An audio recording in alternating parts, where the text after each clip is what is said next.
Okay, so March the 30th. Yes, March the 30th. Here we are today. And as usual, let's start with our prayer. I hope you guys can hear the... Oh, come on.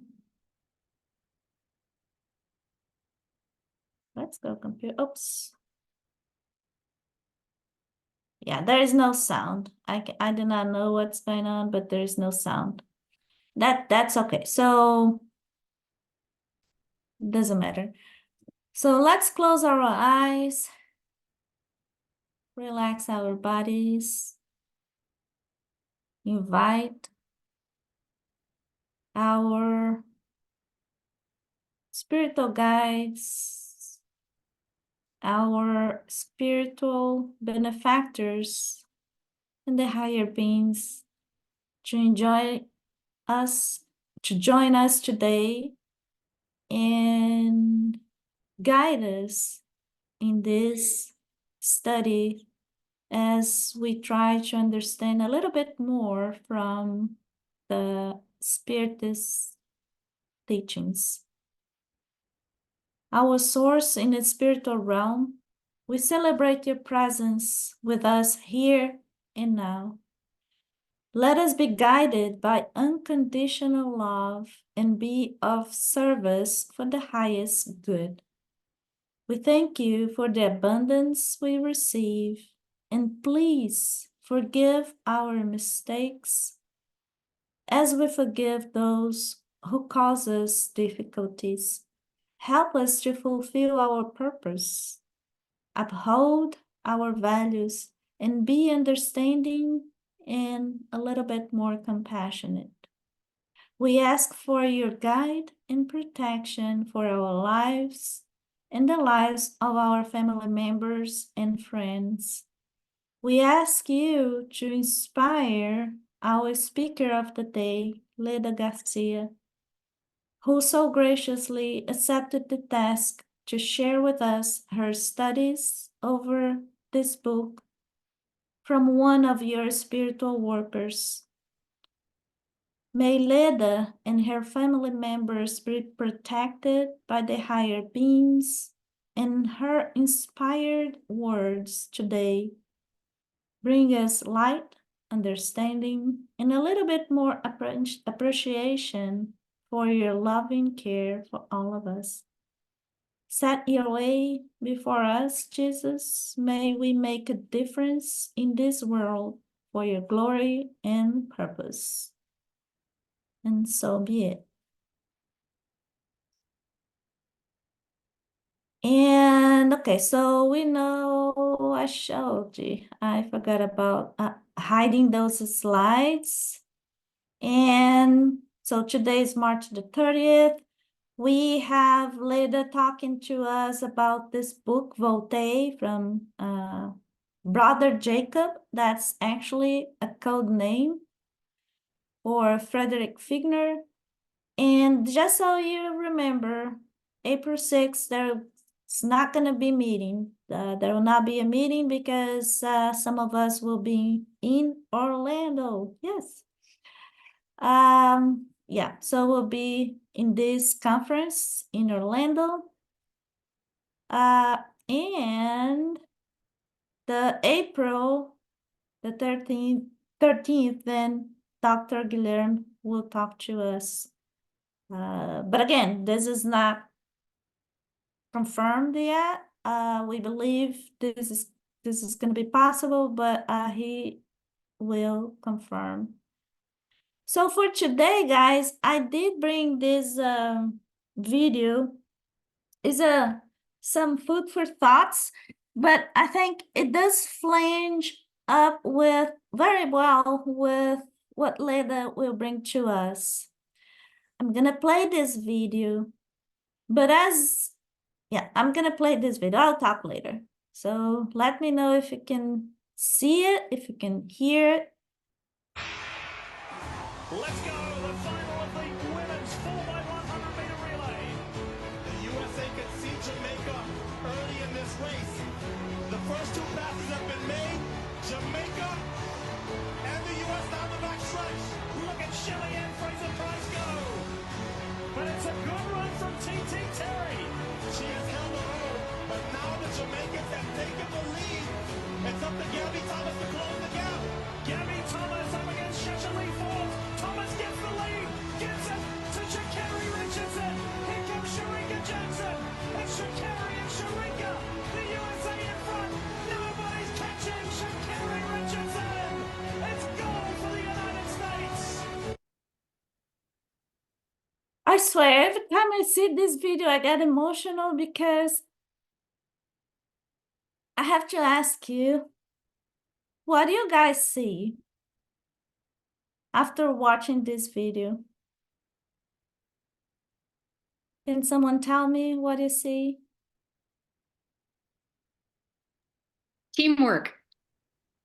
It's a teamwork, but you see, I watched this video over and over and over, even though I know this is about teamwork. What I saw, and I still see, and that's why I got so emotional, because what I see in this video is all the times that those girls, they were told that was not possible. All the times they heard something that was not encouraging. All the pain, all the hard work, long hours. It's very painful training to do this. And yet they were able, or even more. Remember, this is about 4 people running. They probably, when they started this, they were not best friends, but somehow they had to make it that way. They have to overcome their differences, the challenges that they had but their own, but also the challenges that is associated with the dynamic of those 4 girls working together, right? How to rely on the other one, knowing that the next one will have your back. So it is about trust as well. It is about teamwork, but it's about trust. But first of all, trust in yourself. So they had to overcome a lot. And when I see that, oh my gosh, it's such a beautiful, beautiful work that they put together. And if you think about, I believe it's right here, I saw something. This lady here, this girl, first of all, I have to say, I could run like them if I had little shorts like this, but since I don't, But look, as this girl is coming, she's talking to the next one. And you can see by her face that she is worried. She is the last one. She is the very last hope. And this one, she's talking. She's getting closer and closer, and she's talking whatever. And it's amazing that as soon as she hand over the baton and she got it, her expression changed. Look, it's a different expression now. It's an expression of somebody saying like, I got this. She's still talking. It is her very last, she already did her work. She already did, everything. She gave everything that she could, but she was just, through the air, she was just saying, keep going, you got this. And her expression all of a sudden said, I got this. And it's beautiful. When she ran like, she was not, looking at anybody else. So,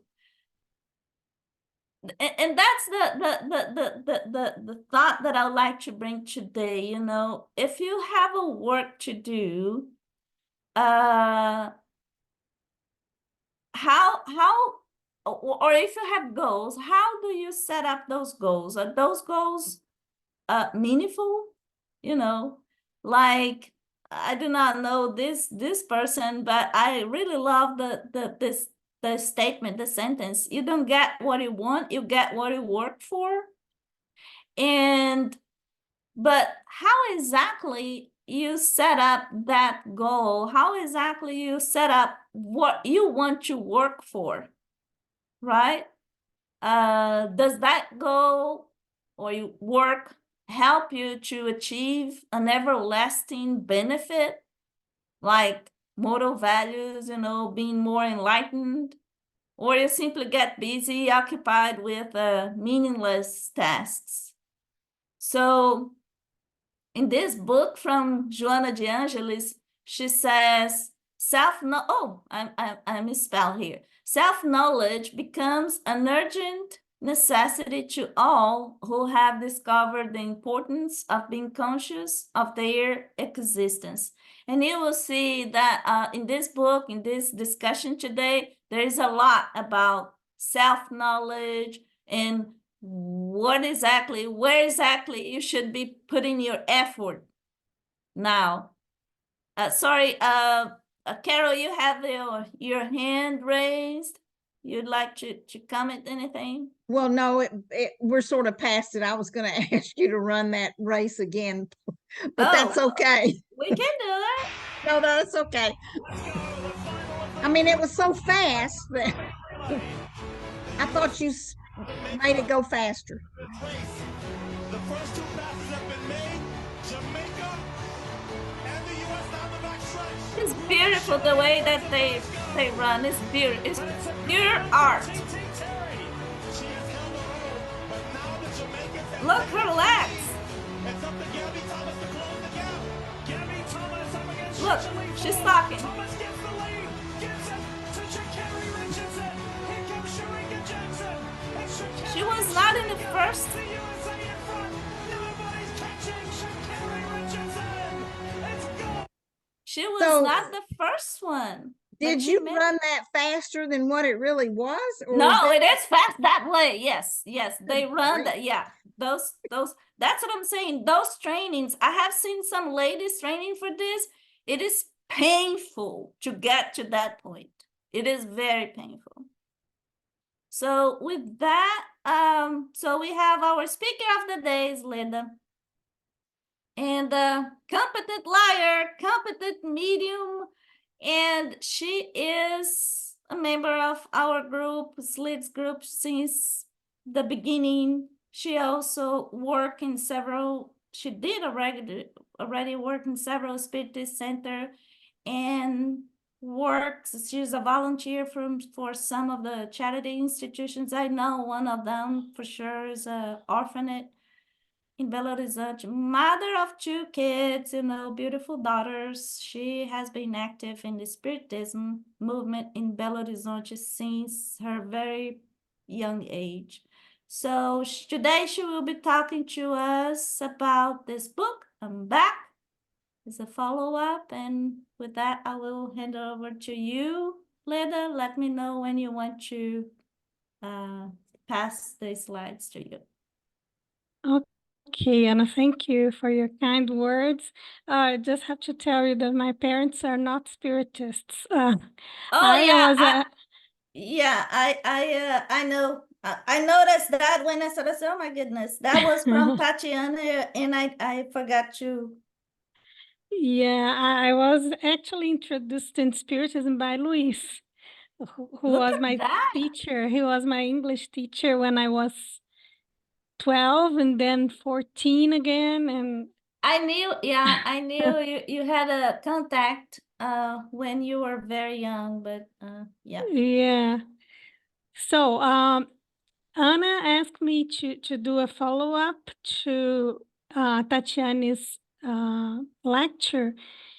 I'm more going to tell you the story of the book, and we'll discuss some important points. Because she brought the idea of the inner light and how we can work on our inner light.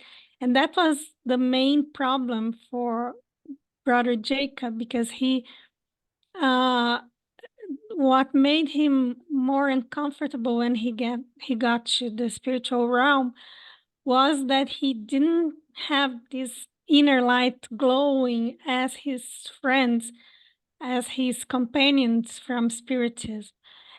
Even his daughter had this beautiful light and he didn't. So he was very ashamed and upset because of that.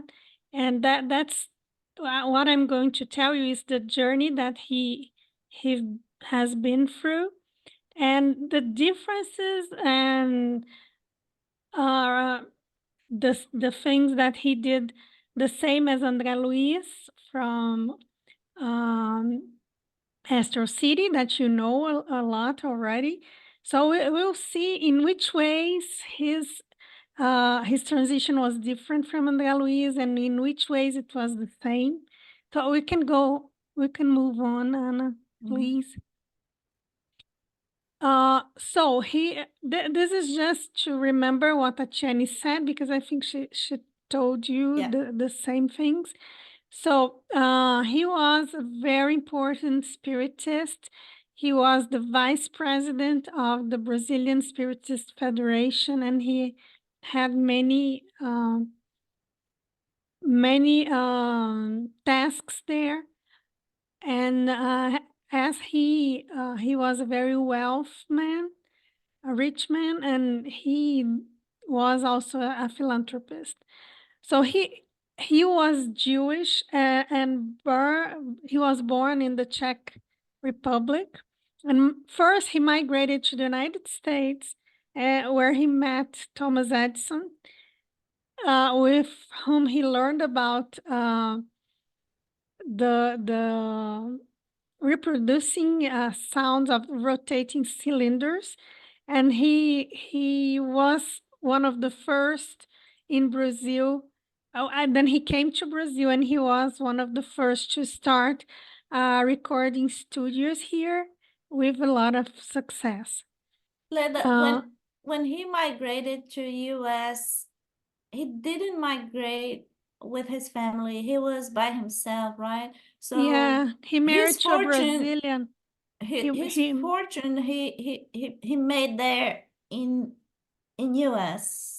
Is that correct? No, I think his fortune was, yeah, he was already from a wealth family. I never understood this part. I'm not sure, but I think his wealth was made in Brazil, most of it, because of the new thing that he was bringing from the States, you know, that was the recording studios. So he was one of the first to do this here. So he got a lot of money from that. And at the same time, he started to be interested in Spiritism. But we can look it up on later. I'm not sure, but I think that was it.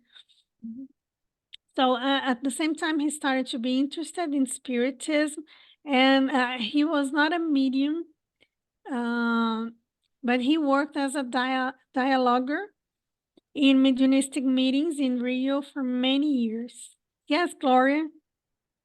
What is a dialoguer? A dialoger is someone who talks to the spirits. People say it's a doctrinator, but it's not. I don't like this word. It is like the role is like a facilitator.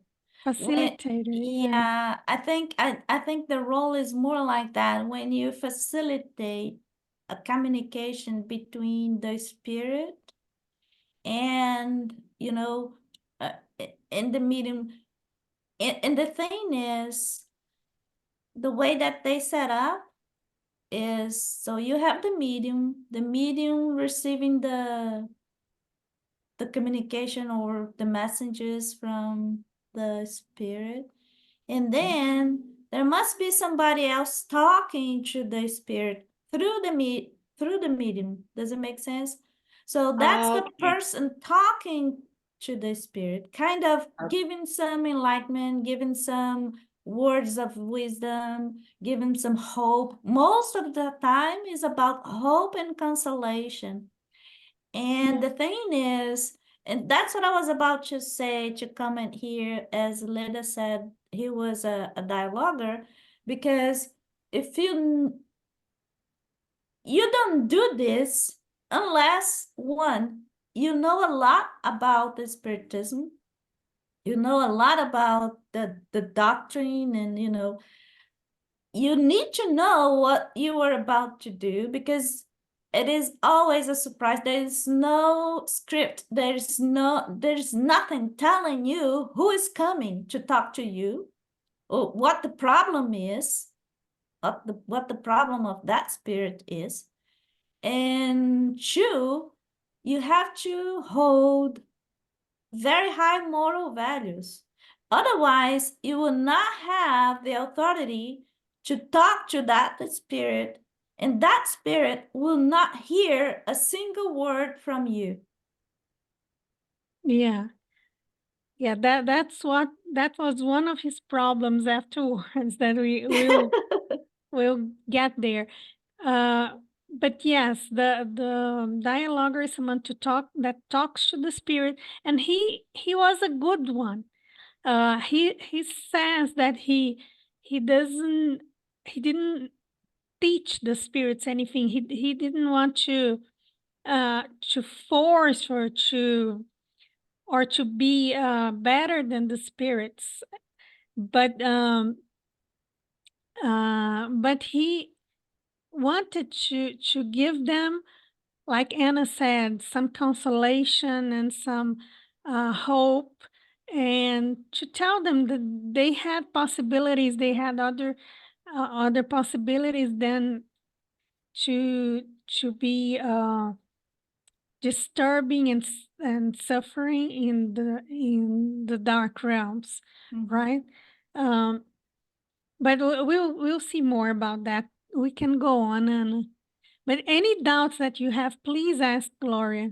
Okay, so very differently from André Luis, Brother Jacob or Frederick, he was supported during all his transition by his late daughter, who he could see just after the movie of his life passed by his eyes. Like everybody in the afterlife, in the near-death experiences that we see on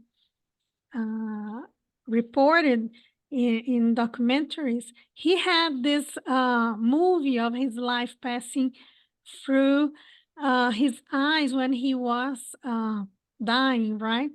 And just after that, he was very shaken and very touched by all these things that he had seen about his life. And then he could feel he was alone and scared, but he prayed.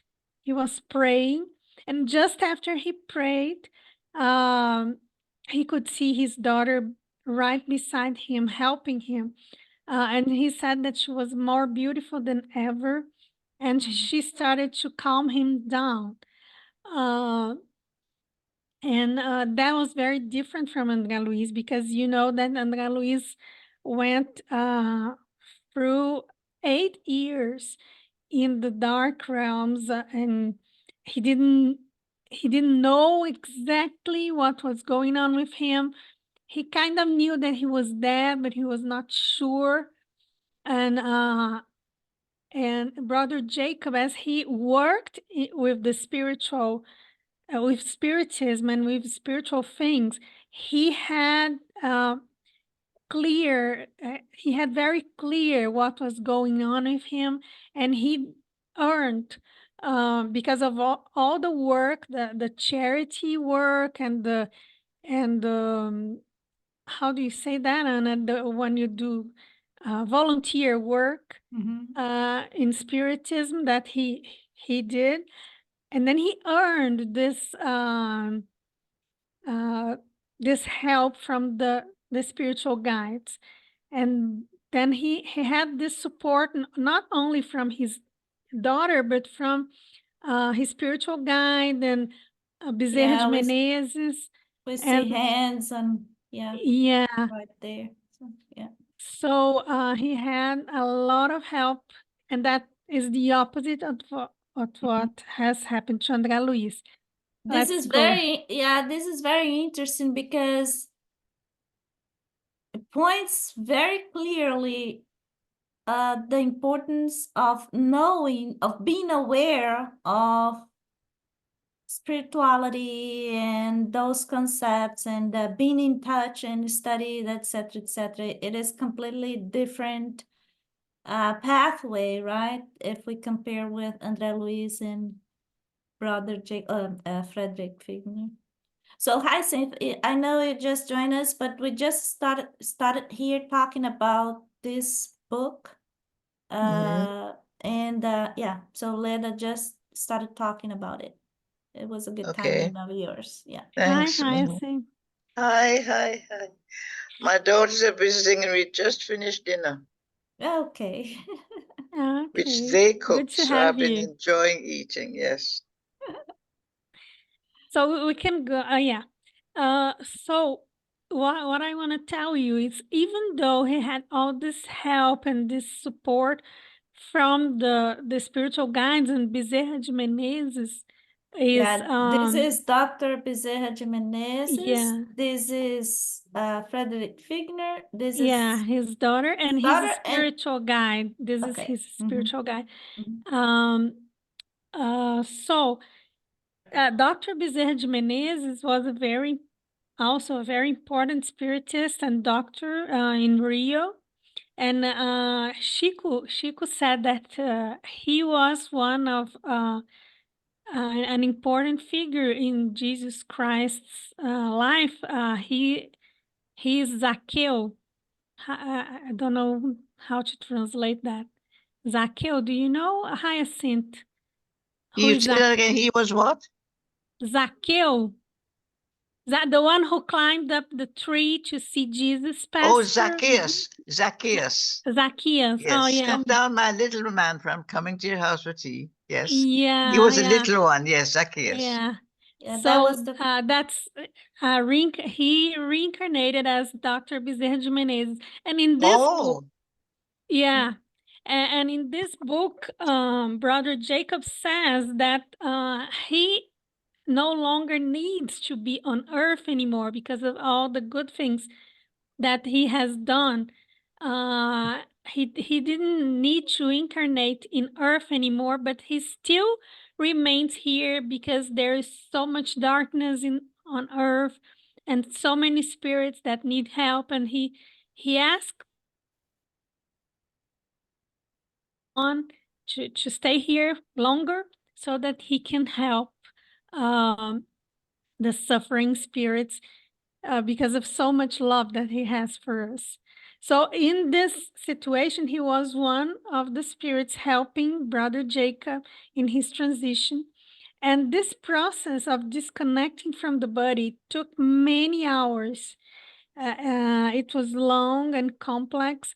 And they had the interesting thing is that they had to move him a little bit away. He died in his house, and he had to be taken away from his house for a while to make it easier to all the knots to be undone. You know, uh, to release his soul from the body, physical body. Yeah.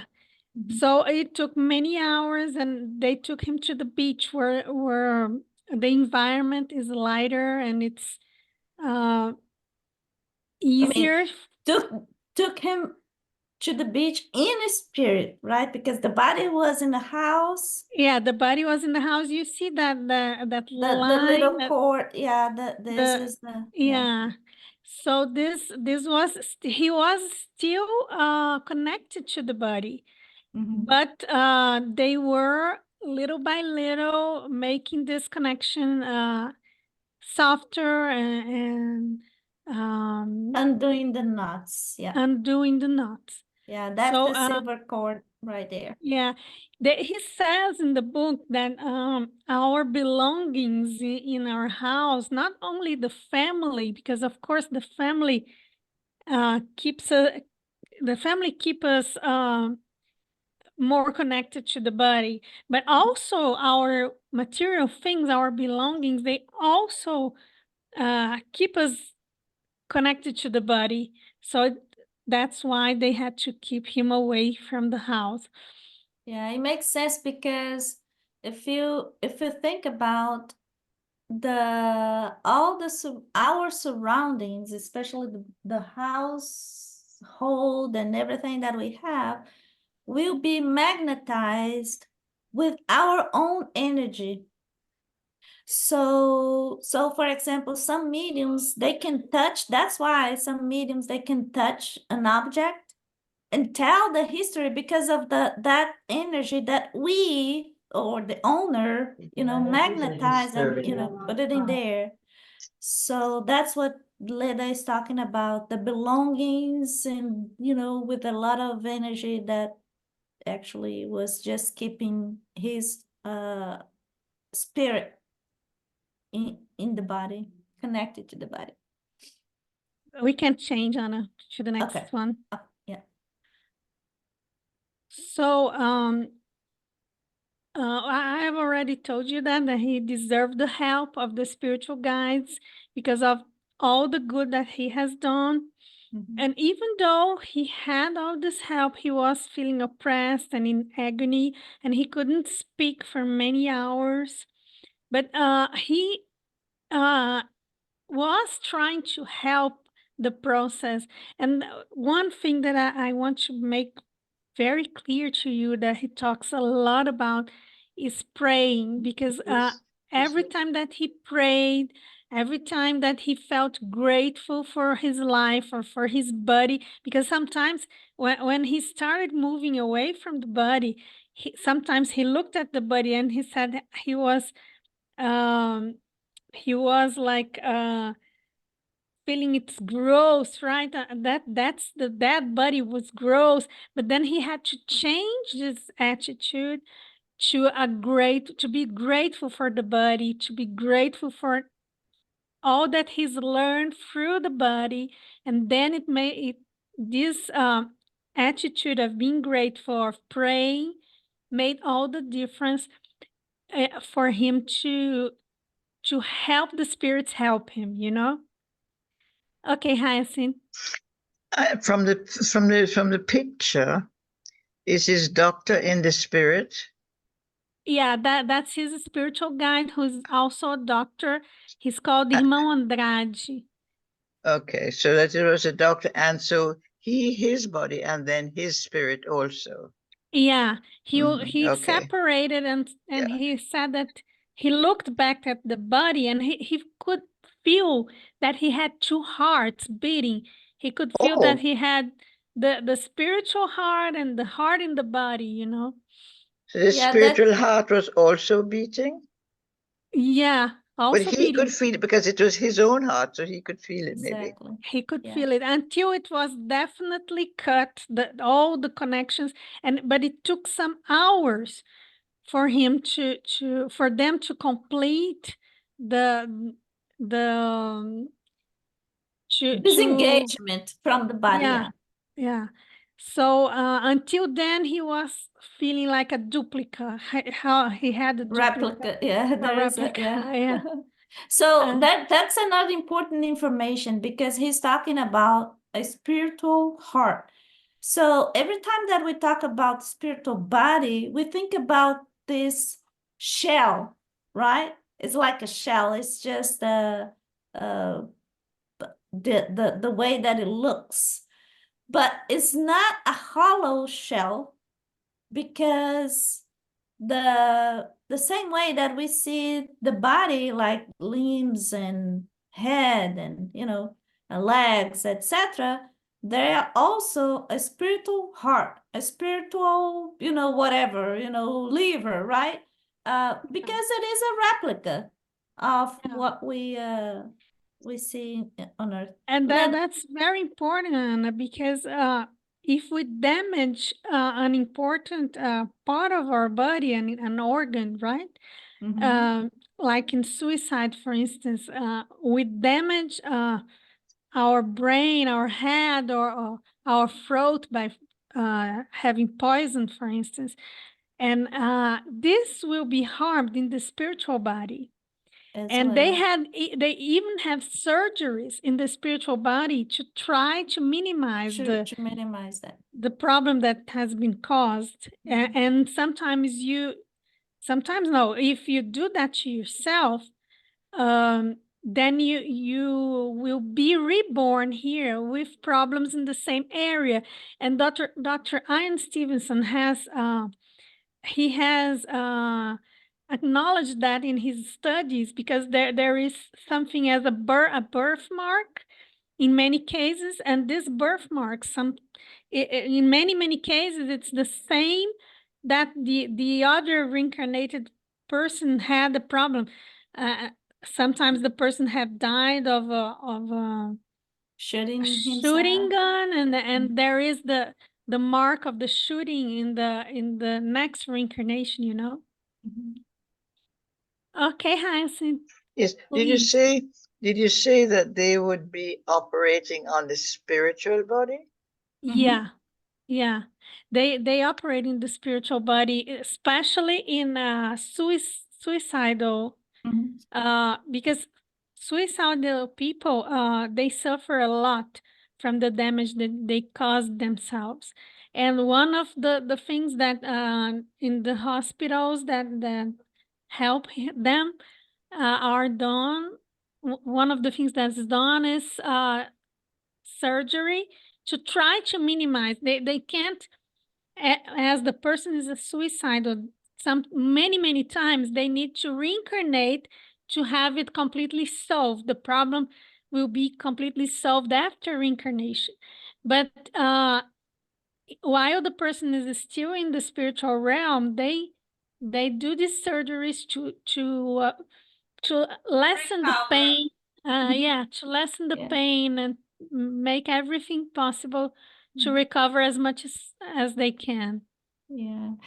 I'll give an example because and this is a true story because I witnessed that.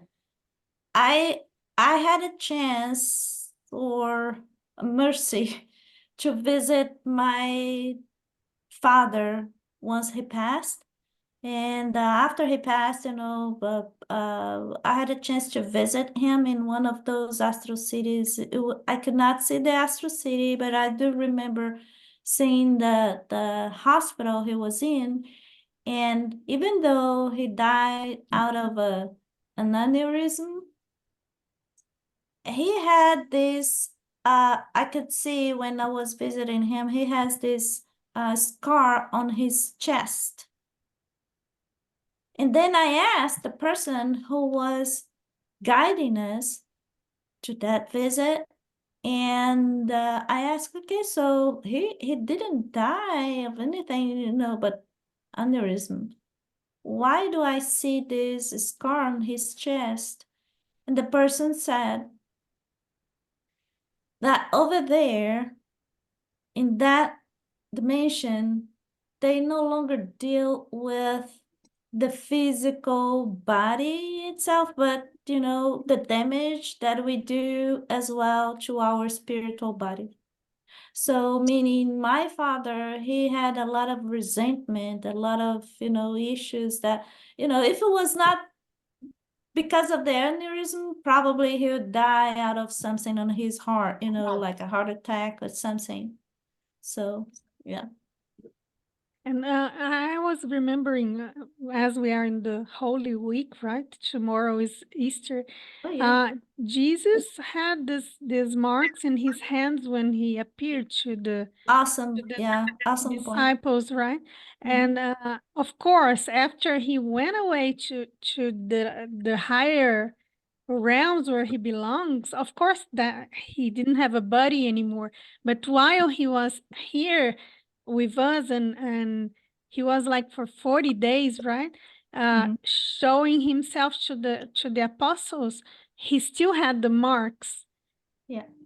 Go on, Hyacinth, please. Yes, it was that because although he could materialize the physical body. Yeah. and he could, because he no longer had a body, he could do that. And so then therefore the marks were still there on the physical body. Yeah. And but I believe that while in this 40 days that he was around us, he had a spiritual body, because now maybe he doesn't have a spiritual body anymore because he's so high. But in these 40 days that he was around, he probably used the spiritual body as well. Yes, right?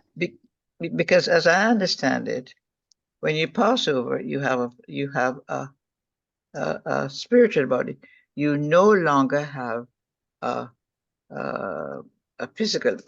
Yeah, that's But it. Yeah.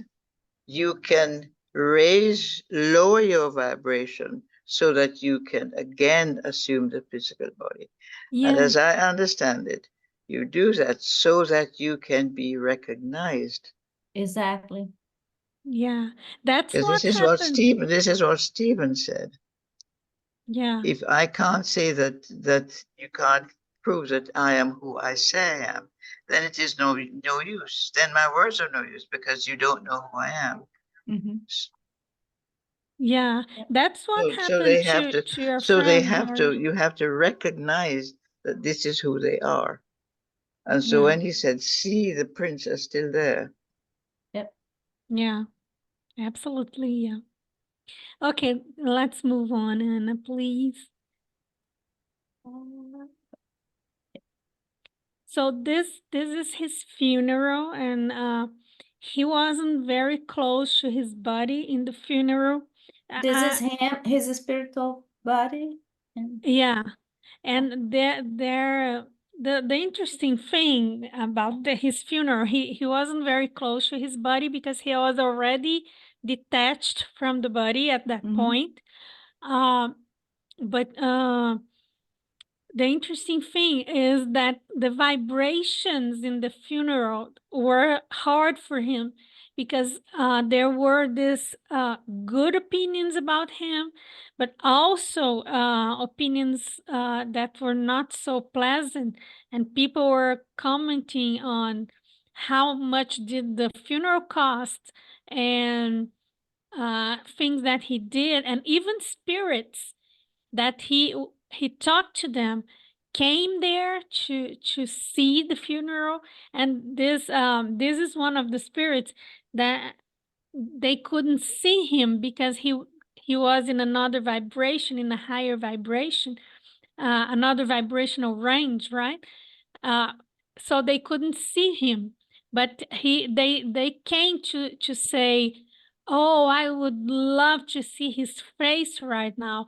And so that was a challenging moment for him because although there were people praying and wishing him well and doing the best that they could, there were also many others that didn't mean that good, didn't mean that well, and that was challenging for him.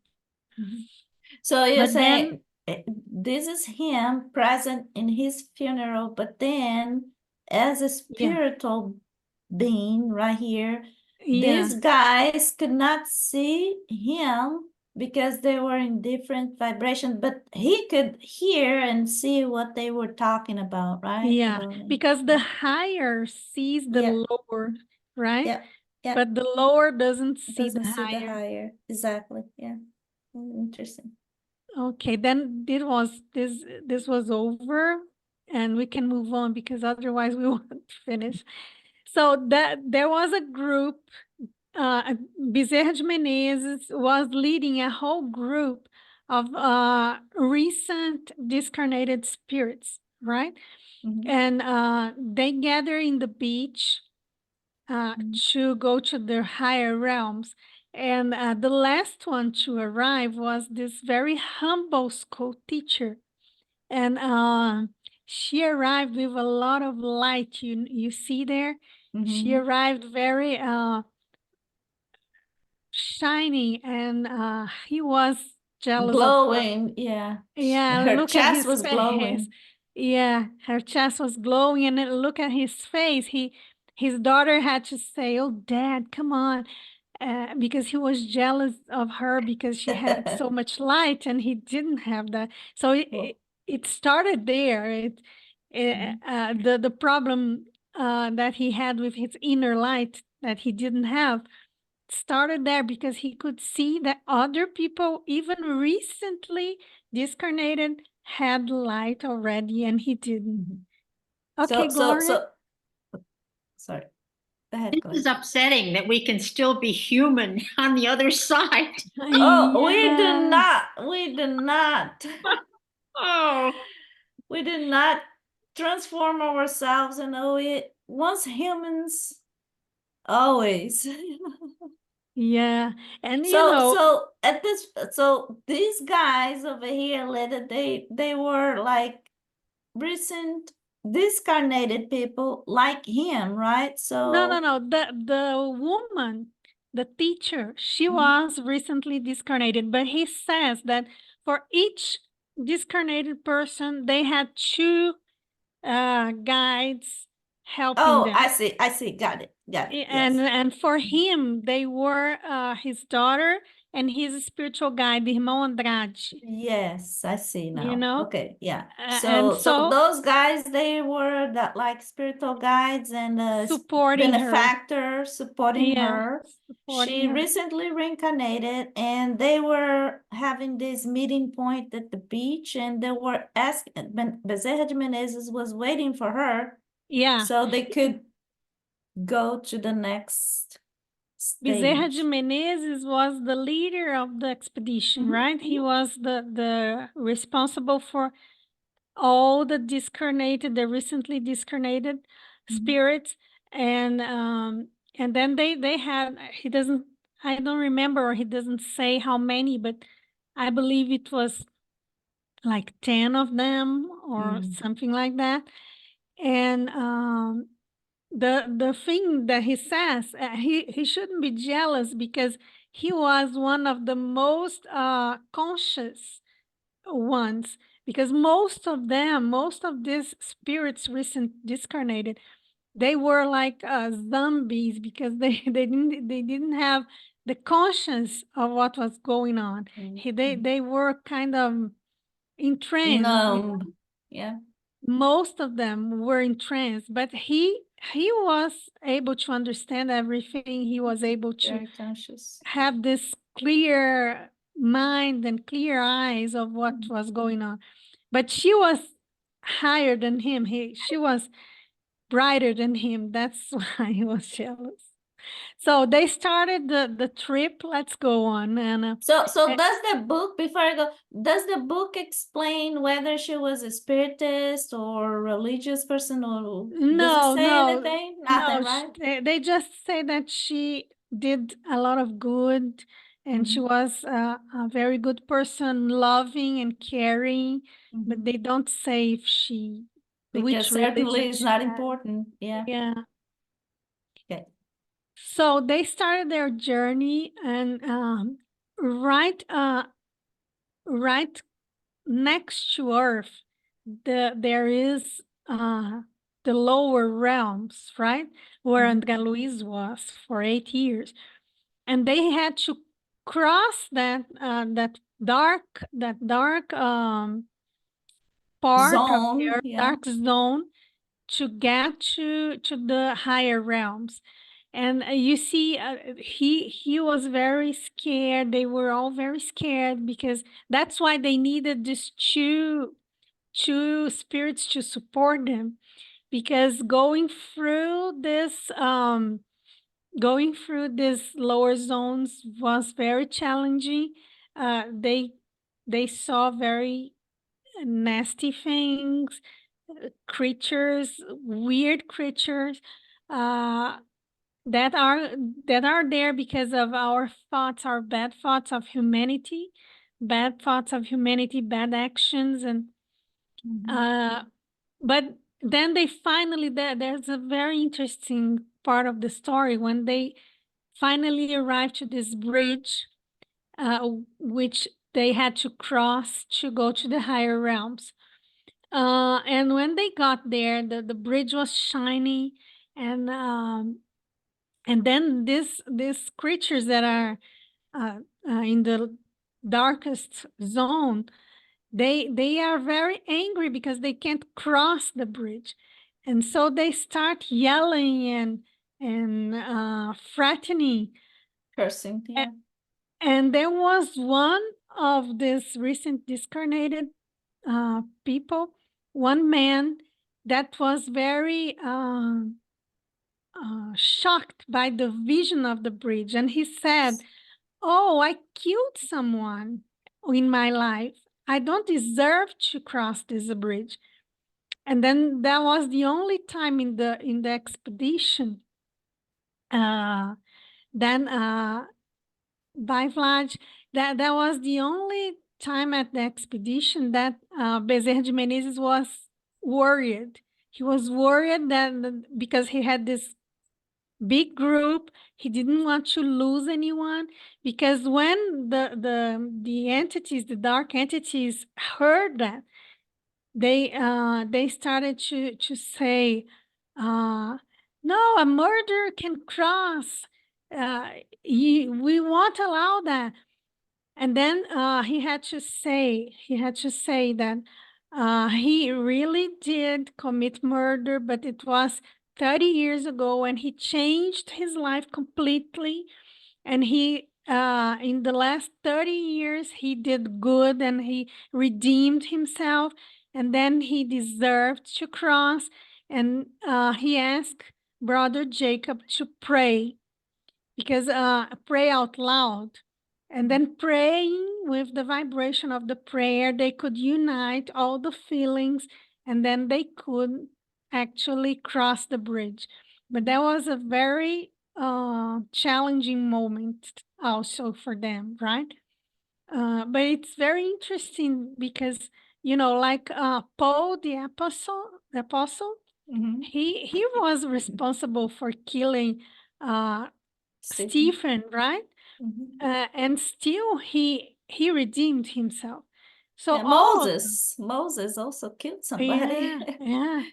So we all, it's not that we can kill, it's not that I'm saying, but I mean, all of us, we can change our attitude, we can change who we are, we can change our behavior, and we have to focus on the good things, especially at this time of the transition. We have to focus on the good things that we have accomplished, and not the bad things, and of the change, because everybody can change, right? And then that's a true story of what happened, and they could cross with the whole group. So Anna, we can move on. Oh, okay, discarnate spirits. Okay, thank you, Hyacinth. So when they arrived, the environment changed completely. The landscapes were more beautiful. Everything was brighter, and more flowers, and the music was different. So each of the discarnate member of the group was being received by a certain group of spirits. And the most beautiful welcome was the one of this humble teacher, because she had the children that she has helped before came to see her. And, they are there, and they could fly.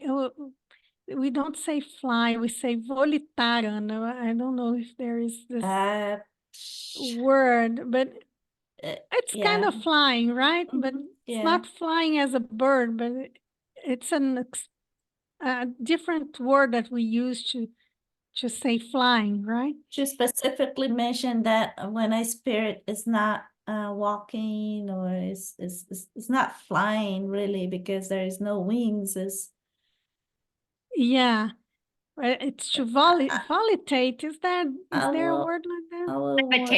Levitate. Yeah, I was. Yeah. Thank you. Yeah, I was trying Gloria. to. Yeah. Yeah, levitate. So that was one of the most impressive and beautiful welcomes of this humble teacher. And so many of them were welcome because they were in a group, but they were not going exactly to the same place. So there were many cities, I think, or many. He's not very specific about it, but he said that along the way that they were levitating, they would find people to drop, people to welcome one of them or two of them, you know. And like that, he arrived to his astral city. Now we can go on.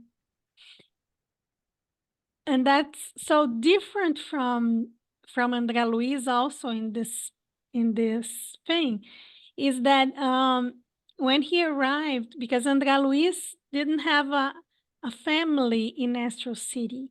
His mother was in a higher place, right? Do you remember that? Mm-hmm. And it was not until when he started working that he could meet his mother. And unlike him, brother Jacob, his daughter had already a house and he could be welcomed in his family house, in his family household.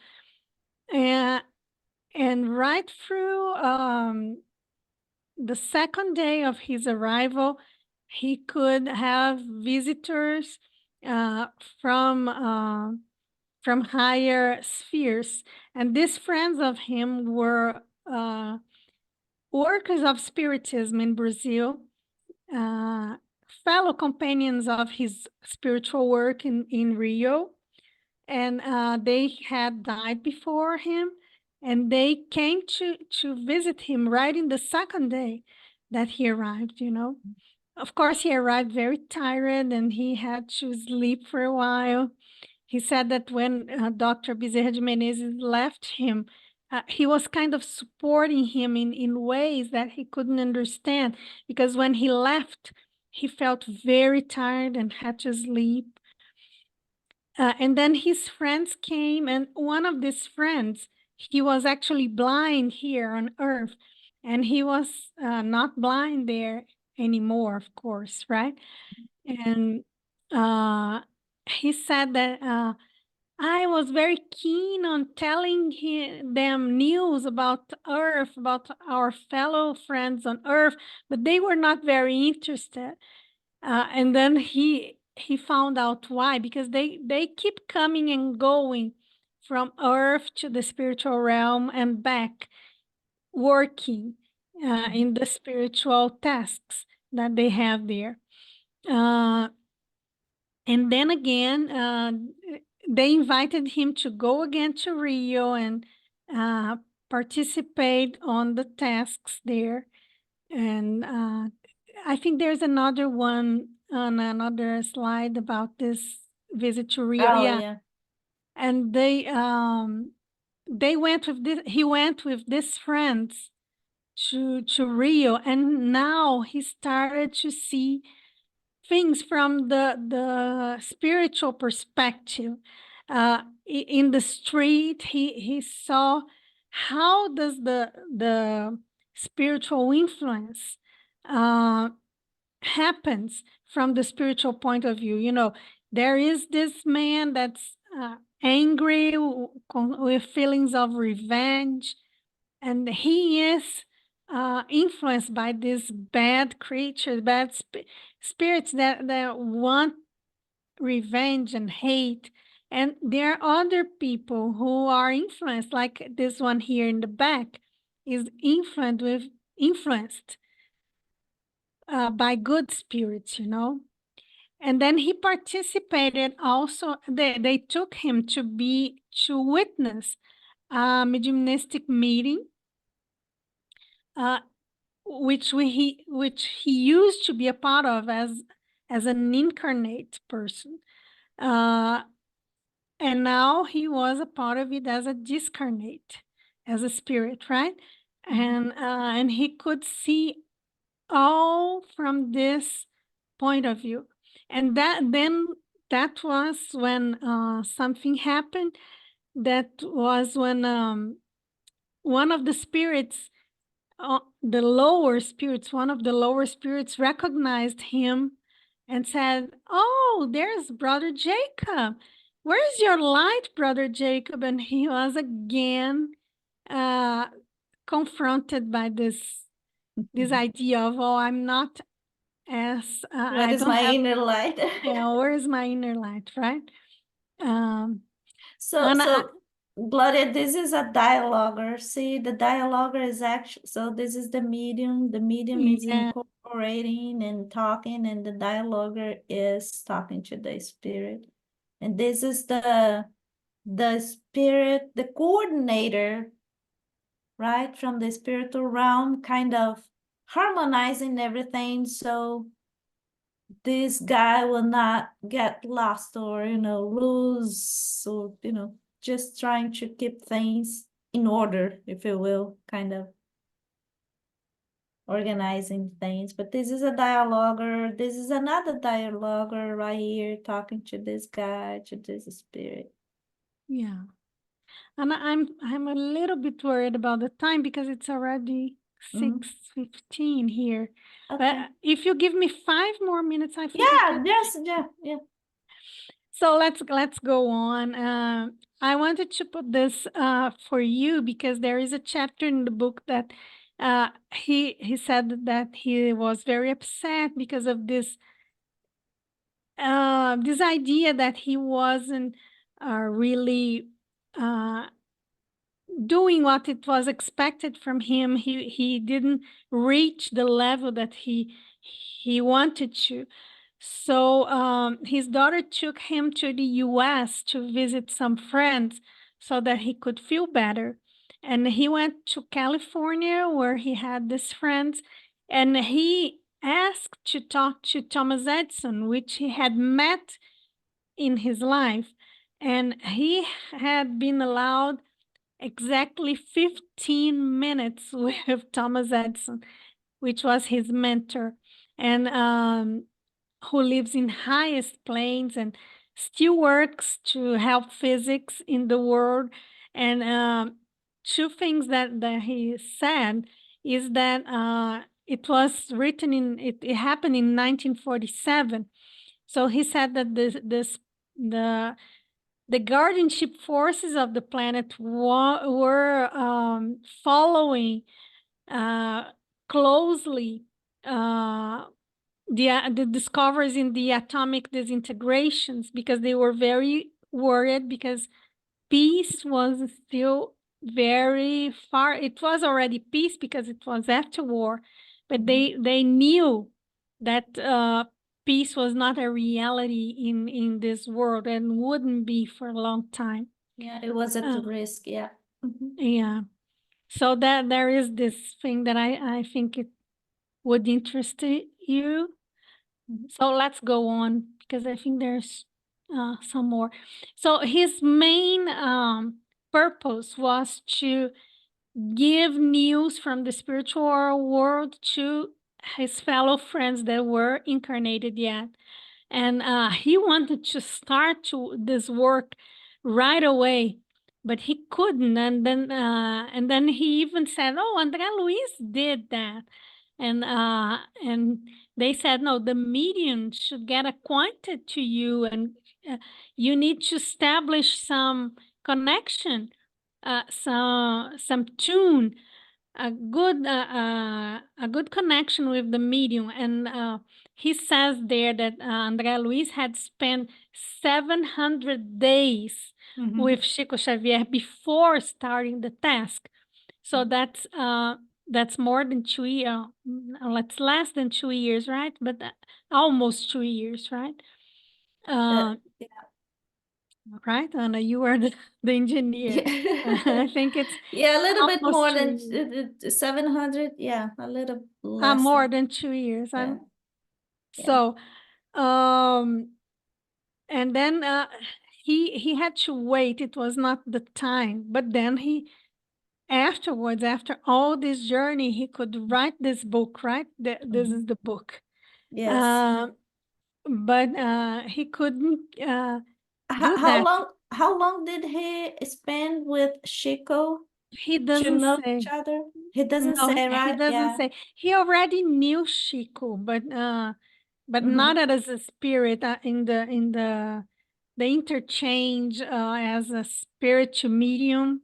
He doesn't say. Yeah. That's And interesting.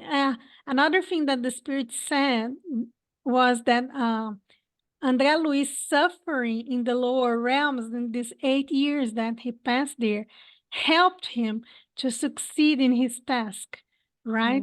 And more than that, that his effort was not personal. He wouldn't be addressing his fellow friends, and he wouldn't he was unknown until now. Some people say that he was Carlos Chagas, and some people say, but we're not sure who he was. So his effort is anonymous, is to help people really. And that's why André Luiz wrote like 13, 15 books. 13. And Brother Jacob just wrote one, right? Yeah. Because it's a different purpose. Yeah. So So this is Emmanuel. This is Brother Friederic Figner, Jacob, Brother yeah. Jacob, and who is this? I don't know. Okay. So and this is Chico. So they are knowing each other and getting to know each other in the spiritual side, right? Yeah. Okay. Okay. And then in the temple, there was a ceremony to receive him in a temple there in his astral city. In this ceremony, he was able to recognize that he didn't do all that he could do, because he had been a wealthy man, and he was used to have his wish granted, and he didn't have to make a lot of effort to be obeyed, to have his wishes satisfied. And he didn't put himself in the other people's place as much, right? And then he had made mistakes because of that, that attitude of being proud, being taking things for granted. And then there was this very high spirit, which was Bittencourt Sampaio. He was a prosecutor, a poet, and a devoted medium, and he was in the highest planes, the highest spheres, right? And he came to welcome him and say, "You're going to work. From now on, you can be working here as a spirit, but in a humble way, in a humble manner. You keep where you start. You go on from where you stopped when you were on Earth. So you have a team that is the same team that you have worked with before, and you work with the same spirit, and you move on from there." There's just a small move on, Anna, please. He said a very interesting thing that I think we all should listen to is, for all of us who haven't reached the highest patterns of humanity, death is a blessed pause in which we can open our hearts to noble principles. We shall gather these treasures here to distribute in the obscure spheres of reincarnation. We breathe now in harmony and peace to conduct afterwards our companions who are still stick to flesh, sleeping in the darkness of discord and illusion.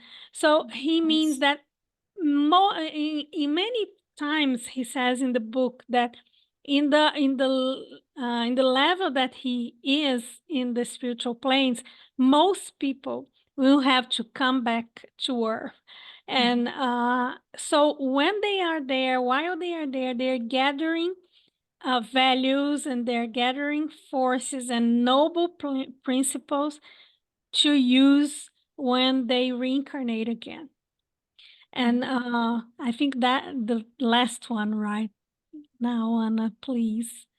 So he starts working on the other side, and he met many of the spirits that he had met before.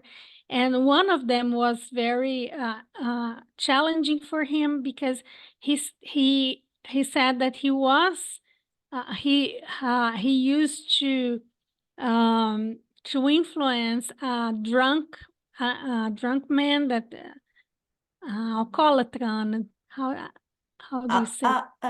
Alcoholic people? An alcoholic, yeah. He used to be drink together with the alcoholic. And Brother Jacob had talked to him before, and he said, no, not again. Even when you're dead, you come talk to me. And he says, you didn't do what you said. I followed you sometimes after we talked, and I saw that you told me to do one thing, and when you had to behave in your life, you did the opposite of what you were telling me to do. You were rude to people, and then he starts pointing his flaws, right? And then he had to be very humble, and but still firm. He was still positive in his ideas, because he said, yeah, you're right, I'm not perfect, I have all these flaws that you mentioned, but I'm trying. I didn't change from one moment to the other, but I know what I have to do. I know the right thing to do, and I'm telling you that you should do the same effort that I'm trying to do. And with that humble and positive idea, he started to work, and little by little he started developing his inner light. Then in the end of the book, he has his inner light starting to glow after all these difficulties. And I believe that it's a very interesting story, because it tells us that even though he was blessed by all this knowledge from the spiritual realms, from spiritism, he still has to go step by step, little by little, you know. And that's for us, because we go step by step. We don't change who we are from one moment to the other, right? So it's a process of learning, of what we can do, of perseverance, right? And well, that's it. I think it's a very interesting story. Yeah, very nice, Leda. Thank you so much. It was very good job. And Thank you, Leda. Thank you. You were so this sweet. book is not like a very complicated, but it brings certainly brings a lot of insights, good insights. Especially one of them to me is like, yes, you do not become a higher being just because you transitioned. You still have a lot of work to do, and once we transition, there is still some learnings and awakenings waiting for us until we start doing showing our true colors, our inner light. So but you know, it is the other thing also that is very interesting about this book. It is exactly the importance of making sure we are in constant contact with spirituality. I'm not talking about religion. This is not about religion, but it's about spirituality, knowing, because it doesn't matter which religion you follow, is not the point. The point is, are you in contact with a spirituality? Are you following, all those good moral values that the spirit teachings bring to us, so and as we follow that, are you doing your homework of knowing yourself and making sure you're putting effort in meaningful tasks that will bring you values, right? Will make you grow spiritually. So I guess that's, thank you, Leda. Very, very nice. And guys, Thank you, Leda. patience. Thank you for your patience. Good job. Thank you, Thank Leda. you, Maria. Congratulations, Leda. Very, very good. Thank you for your Thank you. patience with my English. Thank you, guys. Good to see you, Maria. Yeah, I hope to see you. Oh, no, next weekend, remember, there's no meeting. And then we'll meet each other the following week, okay? Have you all a great Easter. Wait, hold on. Leda, that was very interesting. Because there's some new points of view that you brought out that I hadn't met before. Oh, I'm happy to hear that, Hyacinth. Thank you. Thank you. Yes. It's not so easy. It's kind of complicated, Gloria. It's kind of complicated. Yeah. It sure is. Absolutely. Yeah. Thank you, guys, and Yes, well, see you. what I will say is, Christ is risen. Hallelujah. And you Hallelujah. reply, he is risen indeed. Hallelujah. Hallelujah. Hallelujah. Yes. Hallelujah. You guys have a great Easter, okay? Thank you. Talk to you later then. Same to Thank you. you. Happy Bye-bye. Okay, right. Bye-bye. Bye-bye. Hasta la vista. No, that's Spanish, not Portuguese. That's Bye-bye. okay. We understand. Hasta la vista. Hasta la vista. Ciao.